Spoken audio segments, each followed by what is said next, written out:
As I said, I was saying backstage that there are at least six films in it. Because you have covered a network.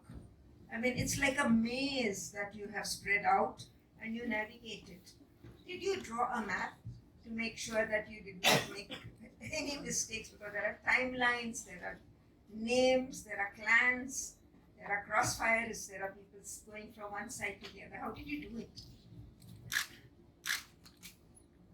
It's taken me 38 years. 38 years of research which has gone into this book. But before I come to the book, I could not hold the book launch ceremony of the first book. Let me say it now. So I didn't get an opportunity then, but I will not miss this opportunity. I am what I am today. I will go chronologically. First, thanks to Dr. Pasricha for bringing me as DCP Traffic, because if you would not have brought me as DCP Traffic, on that fateful day, I would not have been at Naigaon Crossroad erecting barricades and diverting traffic when Dr. Jaychand Mandot found the abandoned Bajaj scooter there. So thank you so much, sir, for reposing the faith in me and bringing me to Mumbai as DCP Traffic, and then you also sent me to Japan for training. So thank you once again, sir. Next, I will come. I worked under Mr. M.N. Singh when he was DIG Aurangabad Range, and I was SP Usmanabad.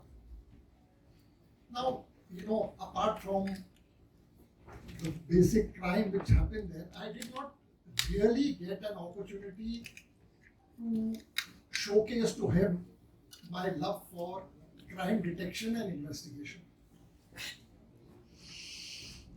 Fast forward, and we come to 93 when the blast occurred. On the 14th, the blast happened on the 12th. 13th, everything was, the investigation was going on. On the 14th, the doctor discovers the scooter part, Bajaj scooter part outside his dispensary. And by that time, everybody knew that blasts were engineered through scooters and cars, motor cars. So he promptly phoned up 100, and I was DCP Traffic. So as DCP Traffic, my job was to erect barricades and to divert the traffic. So once this was done and the bomb was defused, and around 6 in the evening, I get a call saying that please come to King's office. King is the code sign for the Commissioner of Police. So I was very scared that I hope I've not done any mistake in putting barricades or diverting traffic, that, despite such a big blast taking place, the Commissioner has called me to his office. Anyway, I went to the office, and there in the office, I see the Commissioner, the late Mr. Samra was there, and Mr. M.N. Singh sitting down there. And, in the next 10-15 minutes, it suddenly dawned on me, Mr. M.N. Singh tells me that you have to form a team and get into the investigation. So it was a shock to me. So again, my journey towards writing this book, forming informants, getting khabris, getting a lot of information, began that day when he, along with Mr. Samra, they put me in charge of the investigation. So thank you very much, sir, for reposing the faith in me. Now this investigation goes on, and in November we put up the charge sheet. Now I am still DCP Traffic. As I mentioned, Dr. Pasricha sent me to Japan for training. But from the day I did the traffic training till today, I've never been to the traffic office. So I said, now I want to specialize in traffic, I've come to traffic. But deep in my heart, that feeling was there that, crime detection is what I want. I don't know, by that time, Mr. Satish Sahni had become the commissioner of police. So I still remember the date. These are all these days are watershed dates in my life, and I will never ever forget those dates. 1st December 1993. 1st December 1993. In the evening, I get a message saying that again King has called you. Now, every time you get this thing that King has called you, one is a little risky. Why is the King calling me? Anyway, I went again. Mr. Satish Sahni and Mr. M.N. Singh are sitting down in the office, and Mr. Sahni and Mr. M.N. Singh tell me that we are thinking of you for the new post of DCP detection. Now I tried to tell them that government has invested in my going to Japan for training. I become trained in traffic. So sir, this, and they told me that we've heard what you had to say, what is good for the department and what is beneficial to the officer. As your seniors, it is our job. We think crime is your forte, you will come to crime. So this was 1st December. I was the first DCP detection on 13th December 1993. So again, I need to thank them because they put me into crime. Then I was in the detection branch, working under Mr. M.N. Singh, doing all crime work there. I also need to thank Mr. Mendonca. In 1998, when the city was experiencing a lot of underworld problem, Mr. Mendonca recommended my name to come in as additional commissioner in Mumbai city. I got the order. I went and called on him, thinking that he will post me as additional commissioner in the crime branch, as additional CP crime branch. So I go and call on him, and I get the shock of my life. He tells me, no, you're not going to be additional CP crime. You will go as additional CP Northwest region. Now then, Northwest region extended from Bandra to Borivali in the entire stretch, which today I think is 2 additional CP regions. It was 1. He tells me, you go there. So I tell him, sir, I think, with my experience in crime branch, I'll be able to do better work in the crime branch. He says, no, I want you going there because that is ground zero. That is where the extortions are taking place. That is where all the problem is taking place. And so he put me there. Mr. Balchandran, I have, he is a very humble man. He told you that he disappeared from the scene in 70s and then surfaced again sometime in 90s. He did not say that he went to one of the most important organizations in the country, and he did a lot of spy work in the country and some real good work. So, one looked up to him as a thorough professional. So, I have completed my duty, which I wanted to do at the time of writing of that book. I've completed today. All of you, sirs, thank you so much. I am what I am today because of you. Right. All of you. Now, coming back to this book took me 38 years of research. And as Nana said, I wasted government time by jotting diaries. Every criminal who I spoke to, every person who I questioned, his or her name is in those diaries with what I asked them, what they said, what I felt. So it was all in the diary. So I personally handled, so I know who was doing what. Here I would like to thank some of my informants. I think one of them is here. I think Manan hai kya idhar? He's there. This man was my informant, and Daud in 1994, January 1994, Daud through Chota Shakil, and Chota Shakil ordered Firoz Kokani, and bullets were fired on him.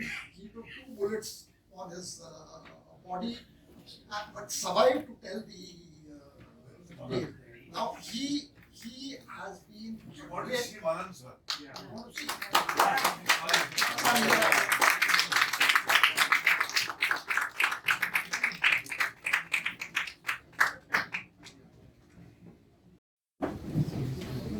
This is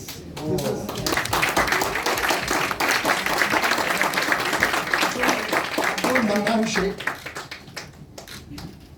He took 2 bullets, but he survived. There were 2 other informants who were killed. One was Haji Bidar, again January 1994 in Dongri, killed. And in September 1994, Jubair Parveen outside the Juma Masjid in Paiguni, killed. Till we got Firoz Kokani, and Mannan has had a very checkered career. He was in Underworld jail when Samad Khan and Dilip Aziz, 2 very important characters in this book of mine, when they were inside the jail, he was also there. So he could tell me what was the atmosphere in the jail. Then there is one, unfortunately he is no more. There is a another very important source of information for me was Shehzada Jangrez Khan, brother of Alamzeb. If you read my book, Alamzeb Amirzada were in the forefront of the fight against Dawood. They were the Pathan group which was there. So Shehzada was brother of Alamzeb. He was in the thick of battle till Alamzeb died, and he and his brothers called it a day. It was he who made me understand the milieu in which the Pathan boys grew up, got drawn into crime. What went on behind the scenes in the 70s when they were forming gangs, they were, competing with each other, targeting each other's turfs, to the trail of revenge in the 80s. So it is Shehzada who helped me in that. Now, I would like to also tell you that people will wonder, how did I get so much information from Afghanistan? Now, Karim Lala belonged to a village called Samalam in Shaigal district of the Kunar province, which is the easternmost province of Afghanistan. Shehzada and his family lived in a village very close to where Karim Lala was born. And it was he who, every time I wanted to verify something, कि मुझे बताओ क्या, what it is. Because how we have the home guards today, Karim Lala, there used to be something called the Punjab Frontier Force, PFF, which was formed in 1851. And in 1891, they started taking these youngsters to patrol the troublesome frontier areas. So he got me the records from there, where Karim Lala became a khasadar in the basic constable there. So it is, the Pathan angle comes from there. Then I need to mention 2 retired assistant commissioners of police from the crime branch who helped me. One is Dinesh Kadam and one is Ansar Pirzadeh. Now both of them, through their sources, they introduced me to their sources, I met their sources, I questioned them and got a lot of information from them. Then you also have Head Constable Muhammad Irfan. He's also here, I think sitting somewhere.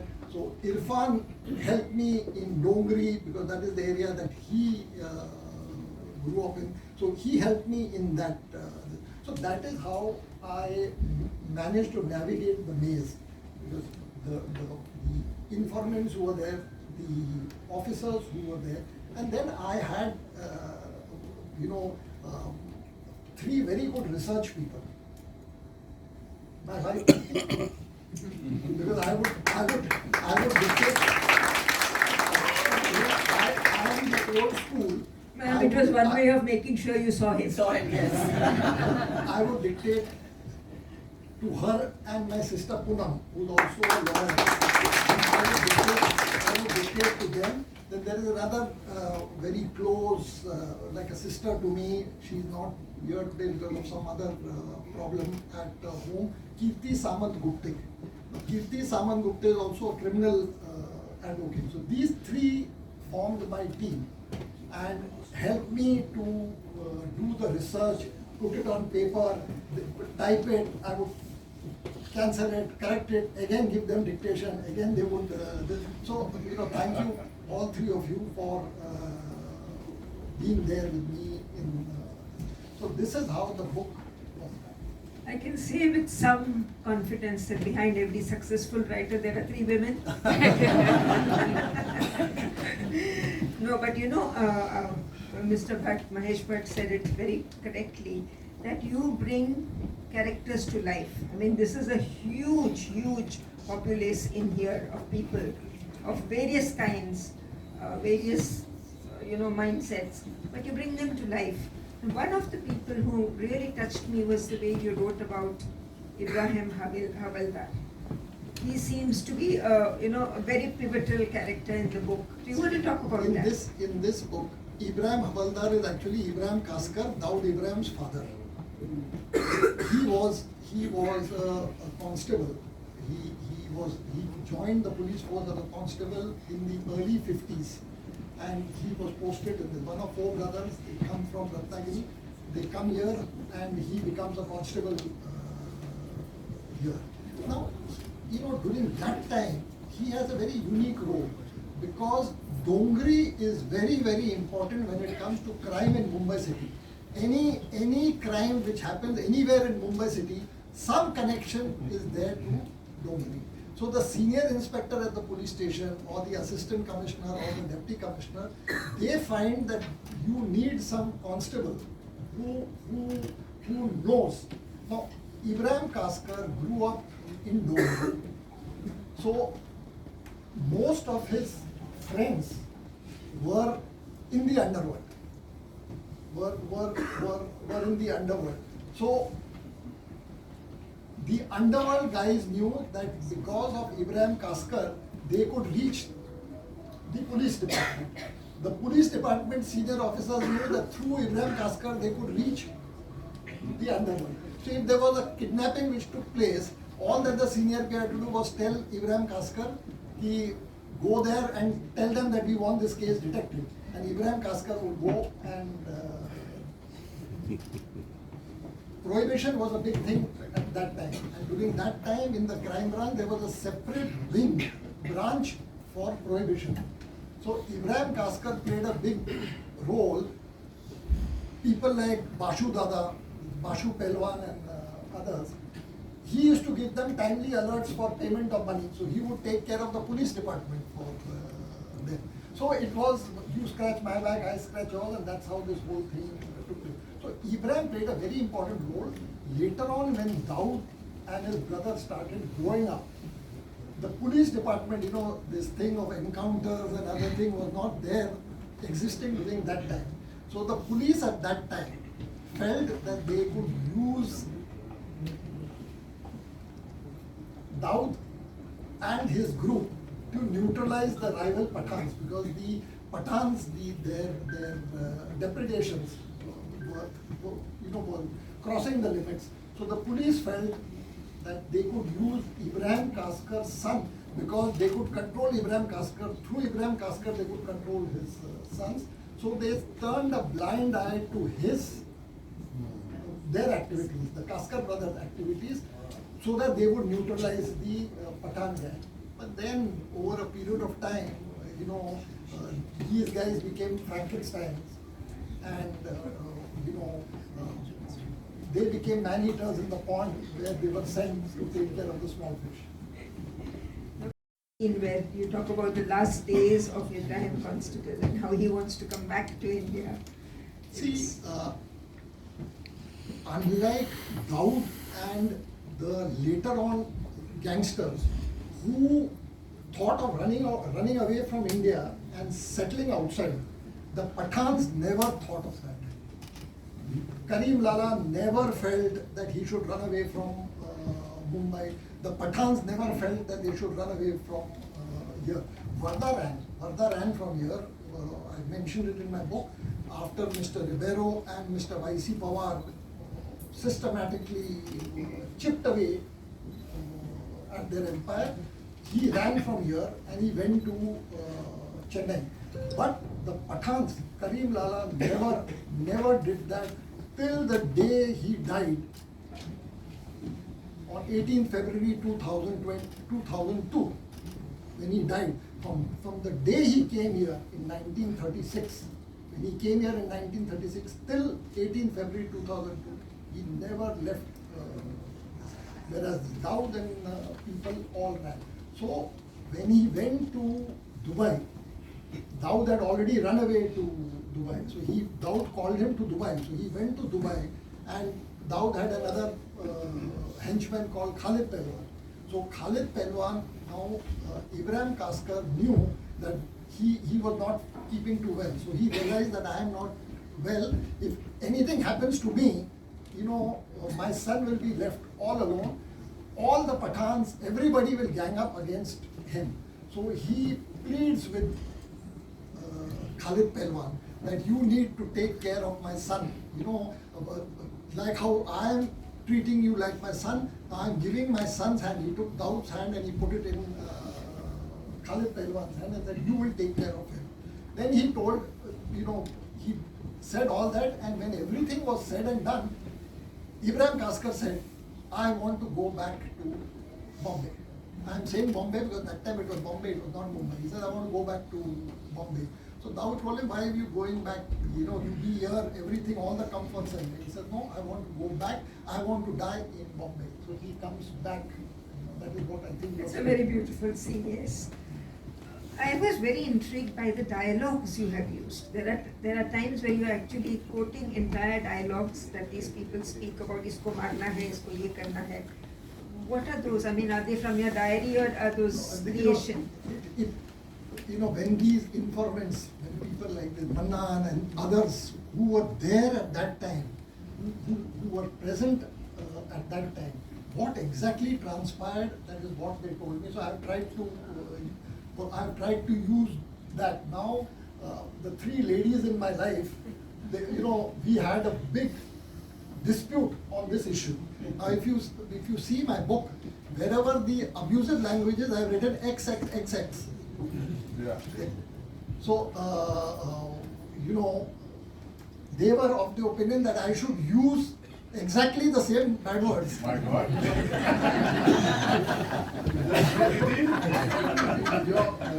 I told them, no, I want. With your permission, I have a question. See, there is a conversation between Daud, who's sitting in Dubai, and the other man, with Hamid. and he Hamid. says, मैं अपने लोगों को मरते नहीं देख सकता, तू देख सकता है. So this, Now, this conversation, what is between, from the side of Daud Ibrahim, I can understand. But from this side, the reply that he gives, I was wondering where that came from. sir, if you read that thing, when this conversation, this was in September 1987. In September 1987, there is a Sufi saint who Daud believes in, who Karim Lala believed in, called Kumail Ashraf Sahib. So Kumail Ashraf Sahib, Karim Lala is now tired and he's fed up. That everybody has been killed. Samad, who he had sort of adopted, he is killed. His brother Rahim, on whom he had a lot of hoped that he would help him to run the business. Rahim Lala got killed. So he is now looking for a truce, which is so unlike, sir, if you remember, you know, these Pathans were governed by a code called Pashtunwali. Yep. Pashtunwali is a very, you know, everything the Pathans did was based on Pashtunwali. Pashtunwali was 4 pillars: honor, loyalty, reciprocity, and retaliation. So everything the Pathans did, it was based on these 4 pillars. And the central pillar of Pashtunwali was what is called Nang. What is Nang? Nang is honor. You know, for the Pathans, honor was everything. You know, rest, you know, pagadi agar gai, there is no point in living. Unlike Daud and this, Daud had this wolf ka instinct. He would, you know, survival, for him survival was most important. So Daud and group, they thought, Sar Salamat to Pagadi 50. Unlike the Pathans, who said that one Pagadi for us is most important. So that governed everything. But Karim Lala reached the stage where he was so fed up that he thought of a truce. So he and his nephew, Rahim Lala's one surviving son, Abdul Rahman Lala, they go to Dubai. From Dubai they go to Mecca. And in Mecca, Daud and Anis come, and 4 of them are sitting down there, and they tell him that we want to have a truce. This was shortly after Ibrahim Kaskar had died. So Daud also felt, you know, my father, he always wanted me to have a truce with Karim Lala. So he agreed. But there was one hitch, and the hitch was Dilip Aziz's son, Hamid. So Karim Lala tells Daud that you pick up the phone, you speak to Hamid and tell Hamid कि सब झगड़ा खत्म हो गया and now it is truce. So Daud picks up, so that is a conversation where Daud tells him कि you know Kumer Ashraf साहब आए हैं, ये लोग आए हैं, ये लोग बोल रहे हैं कि सब भूल जाओ, ये करो. To which how I have access to it because this is told by Abdul Rahman Lala to people once he comes back here. कि this is what happened there, where Hamid tells Daud, तू अपनों का खून भूल सकता है, मैं नहीं. तू चूहा है, बिल में घुसा है. और उधर मैं शेर हूँ, शेर की तरह जी रहा हूँ और शेर की तरह मरूंगा. So this is the dialogue which Hamid tells Daud, and by saying that he signs his own death warrant. The moment he says that, Daud puts the phone down. Daud tells Karim Lala, ये पागल हो गया है, ये किसकी सुनने वाला नहीं है, आपको अभी जो करने का है आप कर दो. So Karim Lala thinks that I have to choose between 2. Either I choose Abdul Hamid, who is his friend Dilip Aziz's son, or I choose my nephew Abdul Rahman. And they decide that he has to be killed.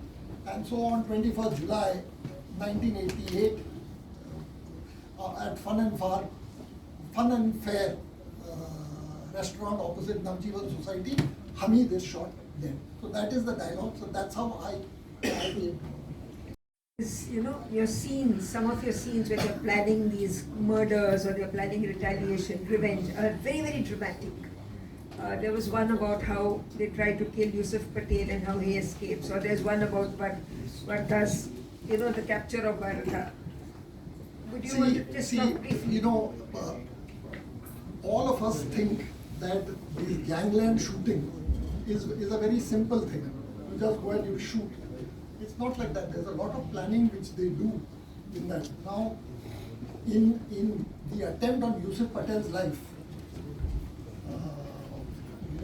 21st, 22nd November 1969, when they planned to shoot him during Ramadan outside the Jummah Masjid in Paidoni, it is planned, you know, that because just prior to that, they planned to kill Yusuf Patel. Now Yusuf Patel would come out from his building, building called White House. I don't know, these underworld chaps have this thing, wherever they go, they like to name their house White House. Even I think in Dubai, when now Dawood is wherever he's staying, where he was in this, the place was called White House. So he used to come out from White House and take a left turn at Masjid Bandar signal. So as he took the Karim Lala, you know, this is probably the first supari, underworld supari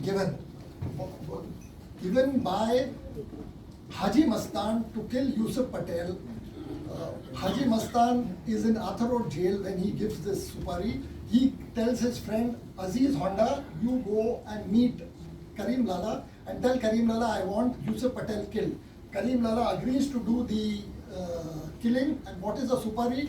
2 lakh rupees and 2 Fiat cars. This is the first supari recorded in the Mumbai underworld in 1969. So they plan out when he comes out, he takes a left turn.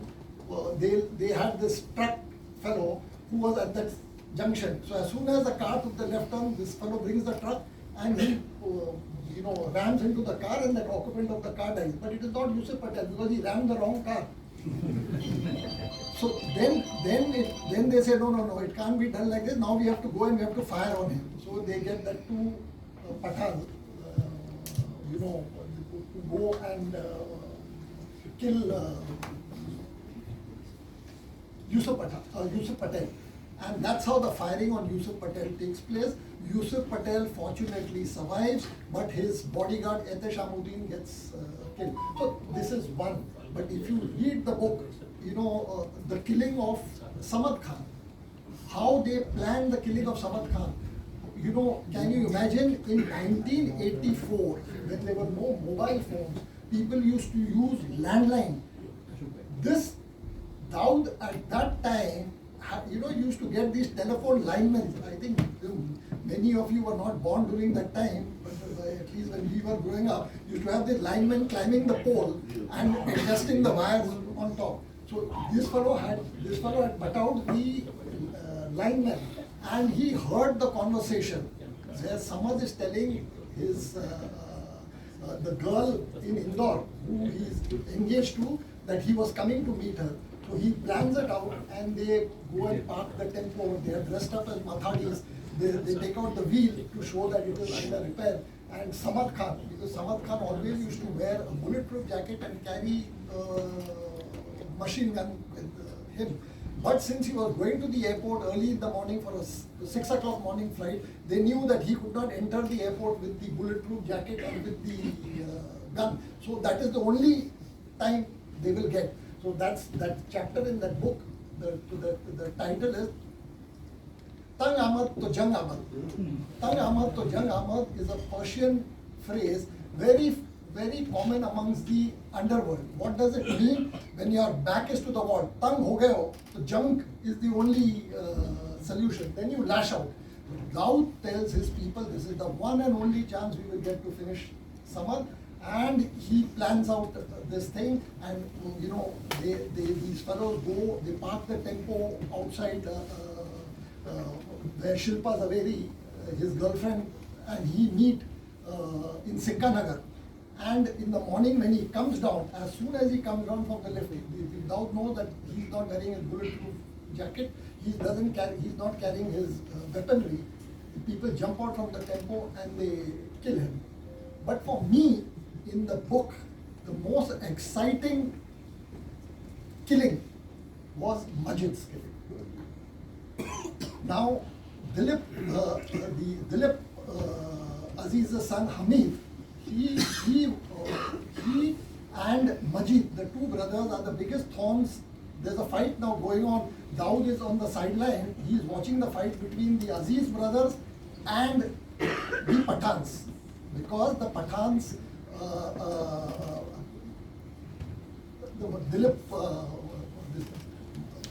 Hamid and Majid planned the killing of Rahim Lala. To avenge that, the Pathans now start planning how they are going to kill Majid or Hamid. Now Hamid is inside Arthur Road jail at that time, where my good friend was also inside with him at that time. Majid is outside. Now every time Majid would come out from the house, he would come with his own bodyguard. So it was very difficult to knock out Majid when he came outside. So what the only place to kill him was inside the house. But nobody could enter the house because he had a ferocious German Shepherd dog who would be in the house. So any visitor coming to the house first had to cross this German Shepherd dog, who was very ferocious. So they planned it out. Sir, if you recollect, in the bomb blast, we had arrested Munna Bhawarlal Gupta. Munna Bhawarlal Gupta, he was hired by Ijaz Pathan to go and kill Majid. So Munna Bhawarlal Gupta plans it out. The dog is taken for a walk every day by the handler. So this Munna Bhawarlal Gupta stands on the road and he befriends the dog. Every day, the handler is walking. The handler is walking with him. So he makes friends with the handler first. Now the handler, बेचारा एकदम गरीब आदमी है, उसके जिंदगी में एक ही शान है, that dog with whom he is walking. So this fellow befriends the handler, and slowly, the handler tells them, this is a German Shepherd, ये दिन में 1 किलो मटन खाता है, ये करता है, वो करता है. So then this fellow starts, the dog sees that the handler is talking to him, so this fellow starts befriending the dog. The dog becomes his friend. Soon this fellow is giving biscuits to the dog. This whole friendship business takes about 4 or 5 months. And the dog becomes, every time the dog sees him, the dog starts wagging the tail, looking out for him. He says, now the time is right. On the day of What a beautiful. The incident, that is 29th April 1986. He goes, rings the bell. Majid is sitting down in the house, the dog starts barking and wagging the tail. So they know that there is somebody known coming, otherwise the dog would not wag his tail. So the dog goes to the door and waits. So this Munna Bhawarlal Gupta opens the door, and as the dog comes on him, he's his friend, he takes out his revolver and first shoots the dog dead. Munna Bhawarlal Gupta shoots the dog dead, then walks in and coolly pumps bullet into Majid. So for me, that is in amongst all the planning which has been done in this is a very unique way of planning this. So this is also an incident which has been mentioned in the book. Thank you. This has been amazing, amazing, amazing.